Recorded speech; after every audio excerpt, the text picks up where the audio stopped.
Saya kepada Mang Antoni Pondar, apa hubungan Borbor dengan penyebaran manusia ke arah pantai timur, lebih tepatnya ke Asahan yang sekarang?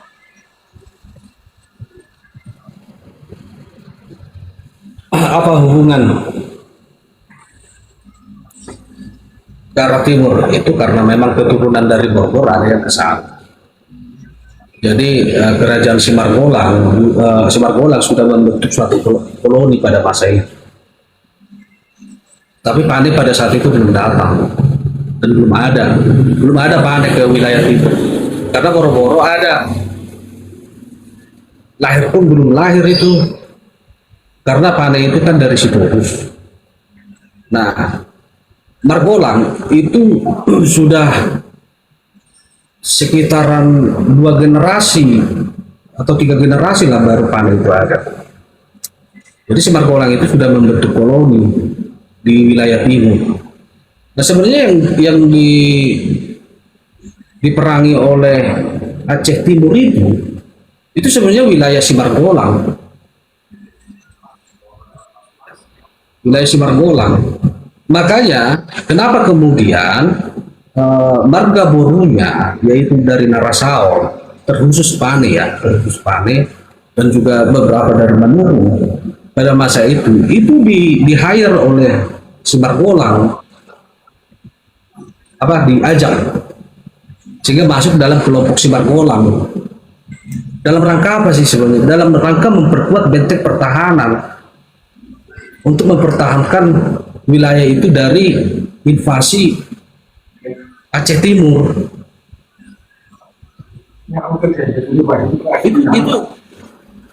Itu sebenarnya sudah jadi cerita riwayat dari leluhur ya. Ditambah lagi itu bisa diperkuat dengan fakta sejarah kok. Ada kok sejarah yang mencatatkan itu datangnya Aceh Timur kemudian menginvasi Haru, menginvasi Nagur, kemudian dihajar lagi Simargolang. Apa hubungannya Borbor dengan timur? Ya, hubungan keturunan. Kamilah itu Simargolang. Itu di masa siapa? Di masa Datuk Tala itu. Pada masa itu. Dan Simargolang lah yang ke timur, kamilah yang ke barat. Datuk Tala yang ke barat. Yang kemudian memimpin Haturusan. Makanya kutanya tadi Abang Boru ini, Haturusan 1 sampai 6 siapa namanya? Pada tahun berapa? Pada zaman siapa? Kalau saya punya datanya. Kalau saya saya bisa, walaupun itu semacam hipotesa ya, dan walaupun itu nanti buku sudah ditolak sebagian para akademisi atau bahkan para ahli-ahli filologi sama linguistik menolak bukunya MOP Mangaraja Onggang Perlindungan. Nah, saat di dalam halaman 23 menyatakan kelompok Sirajauluan yang dipimpin oleh Manulang meruntuhkan dinasti Sori Mangaraja yang dipimpin oleh Limbong Sagala, yang kemudian itu terverifikasi ketika saya itu pernah ke kawasan selatan, dan juga itu juga diverifikasi melalui bukti dokumentasi video bahwa marga Limbong dan Sagala yang ada di kawasan selatan, mereka sudah ada 27 generasi di masa sekarang. Kalau kita berangkat ke kawasan Cianjur yang sekarang, Limbong dan Sagala yang ada di sana masih generasi ke-17. Nah, kemudian kalau Tulang Antoni Pondar tahu yang kawasan Pangururan yang di wilayah perseburan dengan sekitar lebih tepatnya, di situ saya sudah bertemu dengan marga Sagala generasi 23. Generasi 23 yang di sana. Jadi, yang mau saya maksud bahwa memori kolektif tentang Cianjur mula-mula yang dinyatakan sebagai awal yang dipimpin oleh Limbong dan Sagala bukanlah di situ tempatnya secara historis. Nah, kemudian eksistensi daripada 1000 raja yang dimaksud di dalam memori kolektif bahkan dalam struktur adat yang kita pahami bukan di Cianjur mula-mula dengan identik Batu Hobonnya. Nah itu dan itu dibenarkan oleh Amang LTBN, Amang Boro LTBN dengan pernyataan daripada Tulang Antoni Bondar secara konsisten menyatakan bahwa era Datu Tala di Babana dan Raja Iborboron berada di kawasan Uduan. Kan itu justru menjadi sangat konsisten cerita itu, sangat tersusun rapi. Ya, kalau kita membahas Raja Borbor, Seribu Raja dan Raja Borbor itu anak dan bapak dan satu era dan satu zaman, tetapi berbeda wilayah. Raja Borbor pada masa itu ada di Uban, sedangkan Seribu Raja bersama dengan Raja Uti itu berada di pesisir Barus pada masa itu. Kenapa? Karena Seribu Raja lah menantu dari Raja Gading itu sendiri.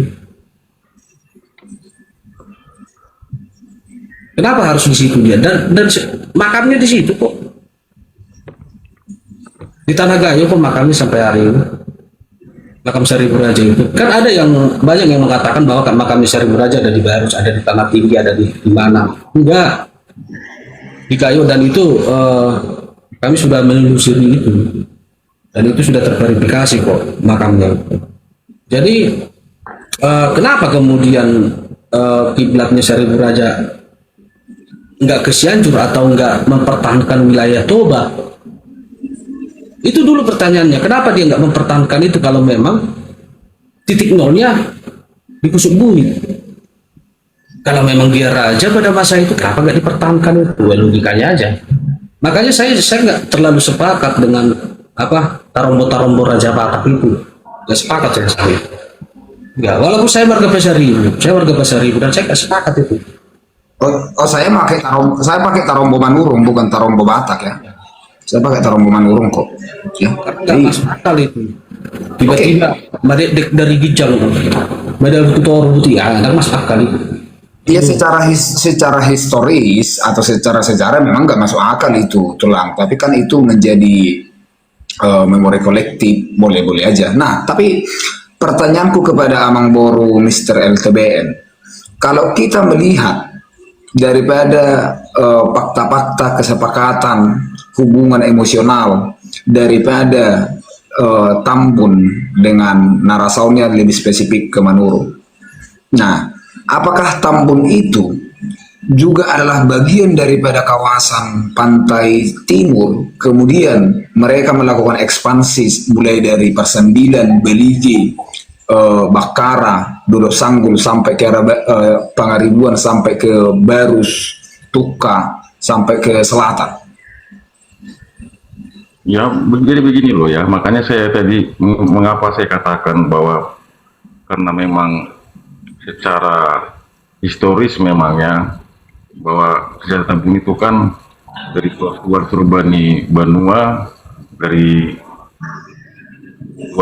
Tuan Suri Mangaraja, ya pasti mereka itu akan mengenang wilayah leluhurnya yang pertama gitu loh. Itu saya melihat bahwa mereka berangkat ke selatan tadi justru itu mengenang leluhurnya yang ada di sana gitu loh. Karena dinasti Tuan Suri Mangaraja itu adalah bagian daripada Isombaon gitu loh, kelompok Isombaon sebenarnya gitu loh. Makanya mereka bergerak ke sana menurut saya sampai saat ini itu tidak lepas dari sejarah yang pertama. Jadi keberangkatan mereka ke daerah selatan tadi itu mengenang historis yang pertama itu, dinasti-dinasti yang terbentuk di zaman dinasti Suri Mangaraja gitu loh. Dan itu menyimpulkan bahwa kelompok Guru Tatia Bulan yang kita pahami sekarang dan kelompok Raja Sombaun pada awalnya memang saling berperang. Iya, memang itu terima kasih.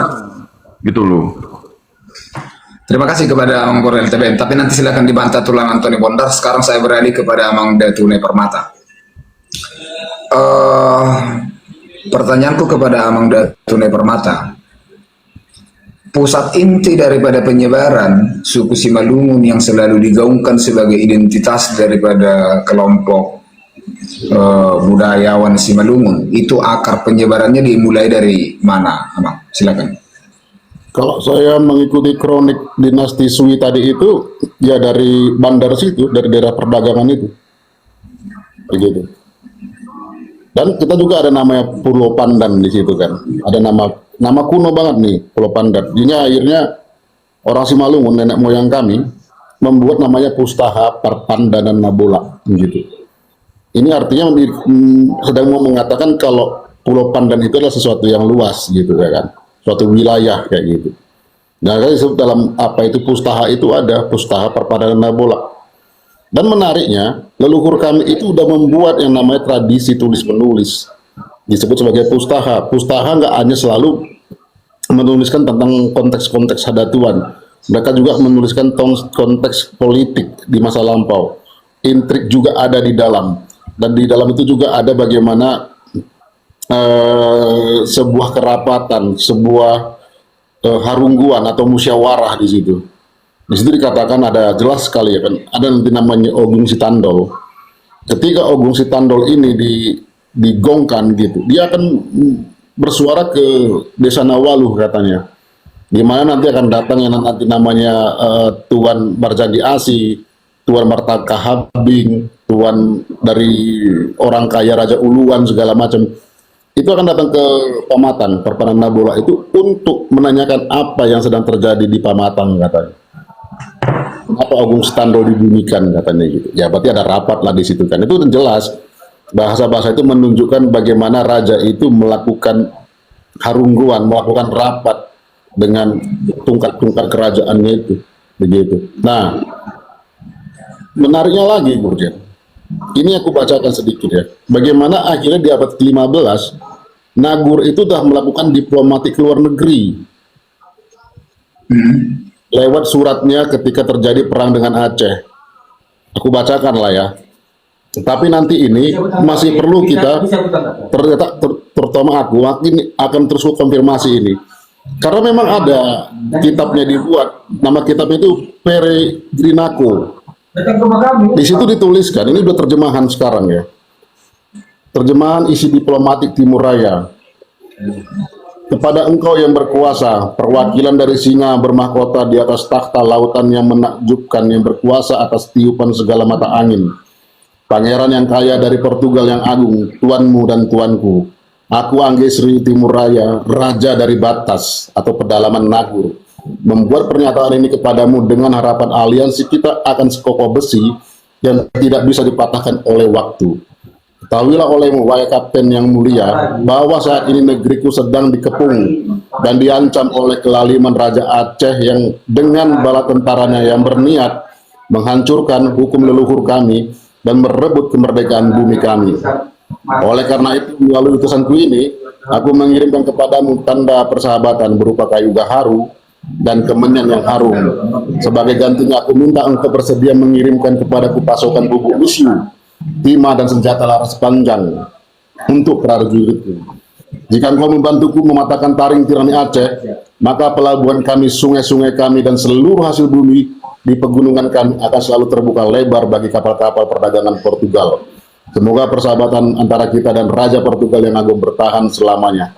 Itu tuliskan surat ini kepada seorang gubernur yang ada di Malaka, dan mereka memberikan bantuan. Nggak lama setelah itu, Mendes Pinto langsung ikut turun ke lapangan kala itu. Makanya ini agak sedikit apa ya, benar-benar dia tuliskan sendiri ke lapangan sendiri gitu.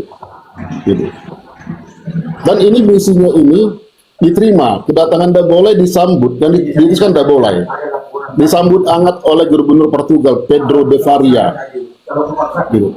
Diterima dan bala bantuan itu pun langsung datang deh gitu. Nah, berarti di sini kerajaan Nagur itu di abad ke-15, bisa jadi di abad ke-10 udah mulai mengalami namanya eksistensi yang luar biasa kan? Ada perkembangan kerajaan di situ. Nggak usah lah abad ke-10, bikin aja abad ke-14 atau ke-15 itulah gitu. Berarti kan mereka sebagai sebuah kerajaan udah berkembang di situ, udah sangat masyhur kan, udah sangat kokoh dia gitu. Ya, namun demikian pun dibilang senjata mereka senjata tradisional, sumpit, Turki, tombak segala macam. Sementara Aceh memakai sistem artileri yang udah dikirim oleh Turki zaman itu. Oke, terima kasih kepada Amang Dato' Neparmata. Silakan.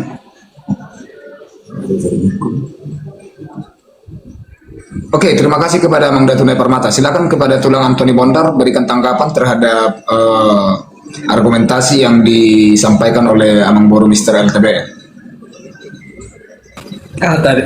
Anak daerah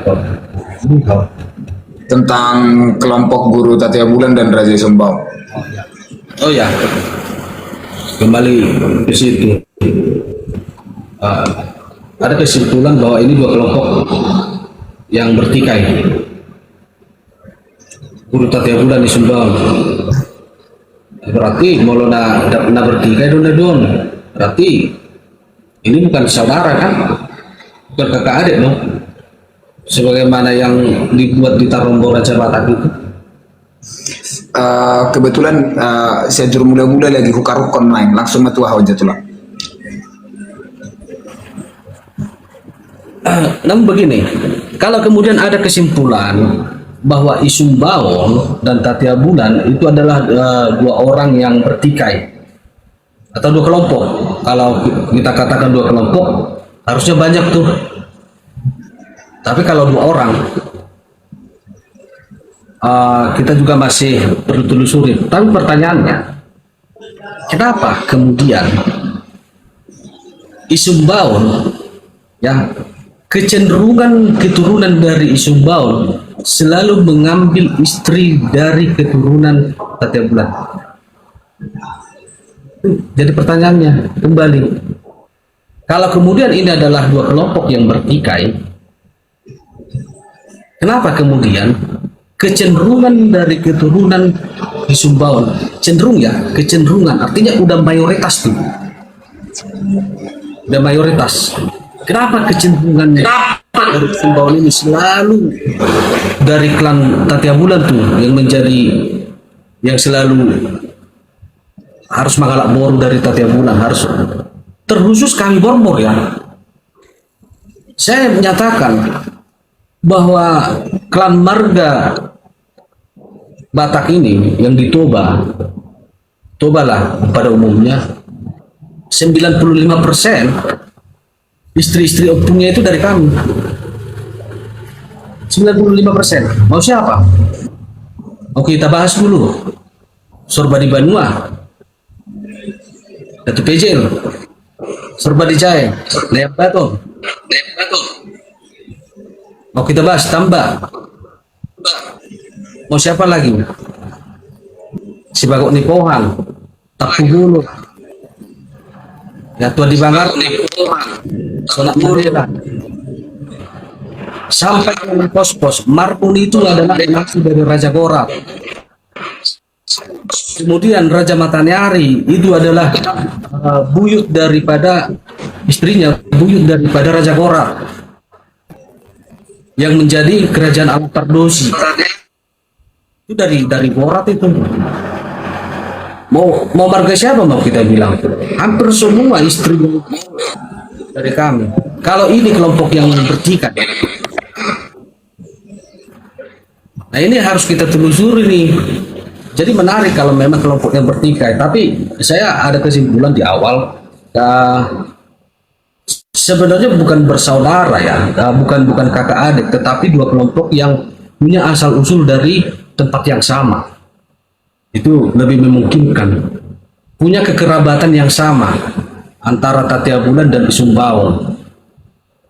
Bukan punya kekerabatan, tapi bukan berarti dia abang adik kandung. Karena faktanya, kalau saya telusuri, ini dua asal yang berbeda. Tatia Bulan itu lebih dekat dengan Gayo, punya kerabat dengan orang Pakpak. Salah satu yang bisa saya sampaikan. Silakan kalau ada marga Ujung di sini. Raja Ujung ketika mendiami Kuta Tengah, kamilah kerabatnya yang paling gencar untuk berperang bersama dengan Raja Ujung. Sehingga Guru Lada dan Guru Bisa menjadi anak angkatnya tuh.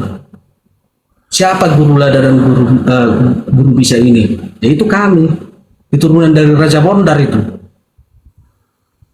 Dan saya bisa bawa marga ujungnya sendiri kan, untuk menyampaikan silsilahnya. Termasuk Raja Ujung itu adalah kerabat dekat dengan kami. Kerabat iya, tapi bukan berarti keturunan dari Raja Borbor, enggak. Jadi orang Pak justru adalah kerabat dekat daripada Borbor. Tapi bukan berarti satu darah, enggak. Kerabat dekat itu. Gitu loh. Jadi kalau kemudian di Sumbaun dikatakan berperang atau kelompok yang bertikai dengan Satya Bulan, ya kita kaji dulu lah kebenarannya. Kapan itu berperangnya atau kapan pertikaiannya itu terjadi? Kalau mungkin di keturunan di bawah, jauh di bawah mereka, puluhan generasi, ya mungkin ada aja kelompok-kelompok kecil yang bertikai kan. Itu hal biasa itu. Begitu kira-kira Mang Nur.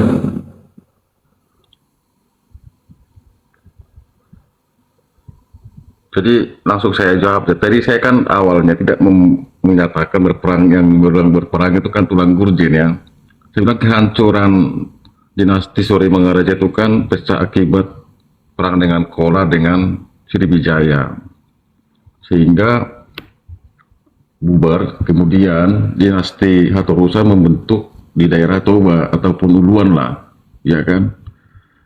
Memang sih kalau saya lihat, saya tidak ada mengatakan bahwa yang berperang itu antara kelompok Isombaun dengan kelompok Satya Bulan, bukan itu. Tapi tadi saya menjelaskan bahwa kehancuran daripada Suri Mangaraja itu tidak lepas daripada serangan dari kerajaan-kerajaan Kola yang ada pada zaman itu gitu loh. Itu yang saya garis bawahi gitu loh. Tapi kalau bilang berperang tadi itu narasinya tulang gurjen. Sampaikan itu dulu ya, nanti malah salah nanti. Karena memang kalau memang ada pertikaian, tidak mungkin lah semua kelompok Isombaun mengambil buru Borbor kan, ataupun buru dari kelompok Limbong kan, begitu ya kan. Itu sebenarnya tulang gurjen, makanya tadi aku bilang jadi supaya tidak liar narasi ini gitu loh kan. Tetapi menurut catatan yang saya baca, bahwa yang melanjutkan dinasti Suri Mangaraja itu adalah dari dinasti Hatorusan gitu loh, yang melanjutkan perjuangannya karena sudah terdesak ke pedalaman gitu loh ya, masuklah ke daerah Toba tadi, Uluan tadi gitu loh, dibentuklah dinasti baru di sana untuk membangun kekuatan dan keberangkatan ataupun penyebaran Tambun itu sendiri, Tambunan itu sendiri tidak lepas daripada sejarah yang ada di Lubu Tua zaman dahulu gitu loh, di daerah selatan tadi.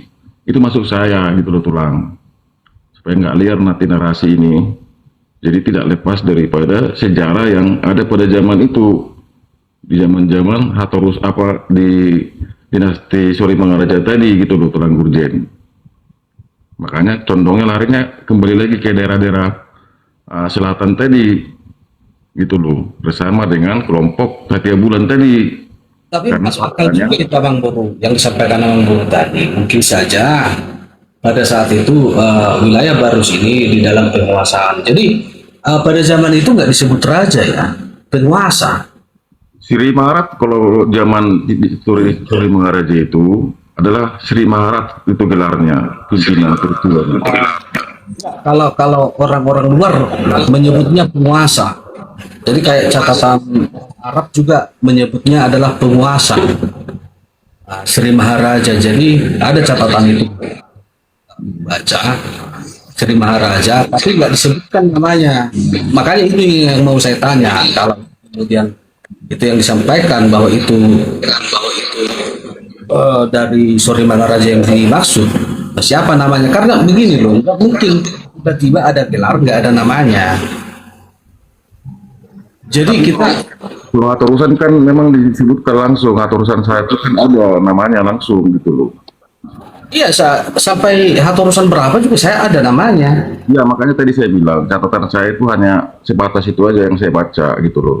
Bahwa penyebutan Oke. pada zaman Mangaraja itu saya Maharat gitu, Maharaja.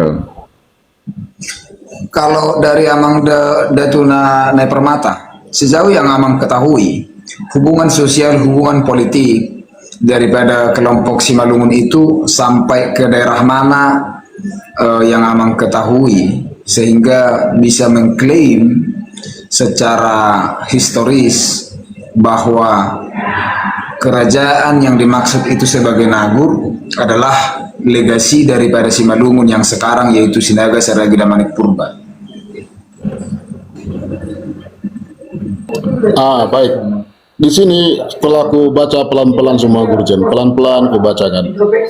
Dari Toba aku pelajarin, Simalungun aku pelajarin, Mandailing sikit-sikit, Karo juga gitu kan. Menariknya Gurjen, di antara kita ini dari dulu nggak pernah ada yang namanya menginvasi. Simalungun itu belum pernah ku baca rekotannya menginvasi Samosir. Demikian Samosir ke sini gitu. Nah, tapi yang kerekod ini by fakta, by data kan kayak gitu. Leluhur kami di abad ke-18 menurut catatan Hagen lagi kembali ya. Dia melakukan perjalanan ke Samosir dengan 80 orang pengayuh.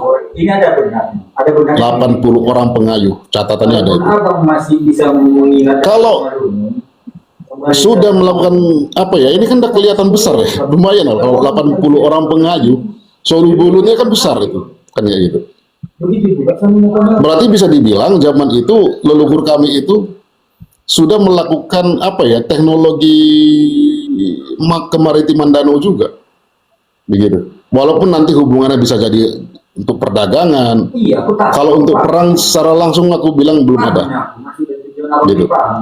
Demikian dari Toba ke sini nggak ada, aku lihat itu cikal bakal akan terjadi perang ini itu nggak ada, kebaca banyak. Namun nanti di apa ya, di Karo itu ada kerekod, ini juara ginting sendiri yang pernah mengatakan di situ pernah namanya terjadi namanya Nagur Pase, ada namanya daerah elit di situ dibilangkan Nagur Pase gitu. Tapi akhirnya itu berubah, bertransformasi menjadi, katanya itu jadi ginting muntah. Ini masih sekedar katanya, masih lisan ini ya, kayak gitu. Tapi tidak kerekod. Ada rekotan-rekotan itu kayak gitu. Dan lagi hubungan orang-orang Samosir dengan Simalungun itu sudah kerekod juga lewat apa ya, hubungan Marga Sidabutar dengan istrinya Borutomo, Damanik Tomo. Aku udah ke makam Raja Sidabutar itu, aku lihat langsung di situ Raja Sidabutar dengan istrinya Boru Damanik Tomo. Gitu. Belum lagi marga-marga yang lain. Misalnya ada nanti marga Sidauru atau Manihuru itu disebut mereka sebagai Panetoba leluhurnya. Itu untuk menandakan mereka pernah dipane. Menariknya Raja Pane mengatakan, pergilah kau ke arah Simanindo, buatlah di sana perkampunganmu katanya. Nah ini kan ada kayak wilayah Simanindo itu pernah berarti bagian daripada Raja Pane juga kalau itu ketika dia mengeluarkan kata-kata kayak gitu. Tapi ingat ini sumbernya masih lisan. Begitu, ini perlu lagi kita cross check ke lokasi lah segala macam kan, perlu pendekatan lewat unsur-unsur lisan-lisan yang terjadi di sana kan kayak gitu. Lalu kita ketemukan nanti nama-nama Nagur di daerah Serdang Bedagai. Ada Nagur Raja, Nagur Usang, dan seterusnya. Gitu. Ada banyak nama-nama yang itu, nama-nama kuno di sekitaran wilayah-wilayah Serdang Bedagai itu. Belum lagi ke wilayah Batubara. Nama-nama kampung di sana banyak sekali bercorakkan nama-nama Simalungun kuno. Ke arah Bandar terutama lagi nanti. Jadi ini masih konon, katanya masih konon. Oke. Kan? Wilayah Nagur itu dikatakan itu sampai Tiak sana kayak gitu. Ada cerita, itu masih cerita. Ini pelan-pelan perlu digali kan kayak gitu.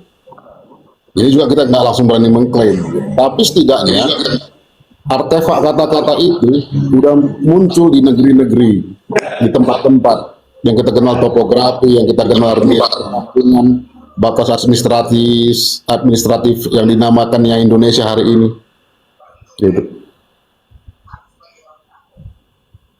Dan makanya aku tadi tertarik ya ketika kawan-kawan Bang TBL bisa menceritakan runut daripada keturunan mereka ini sangat menarik. Makanya aku juga perlu membaca bukunya itu kalau ada bukunya, Bang.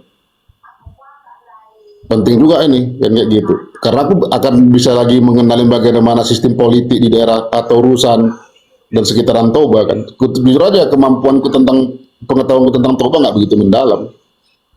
Gitu. Tapi menariknya orang Toba ini bisa menyimpan tuturnya kayak gitu kan. Sampai 20 generasi, 25 generasi kayak gitu. Itu adalah karya yang luar biasa itu.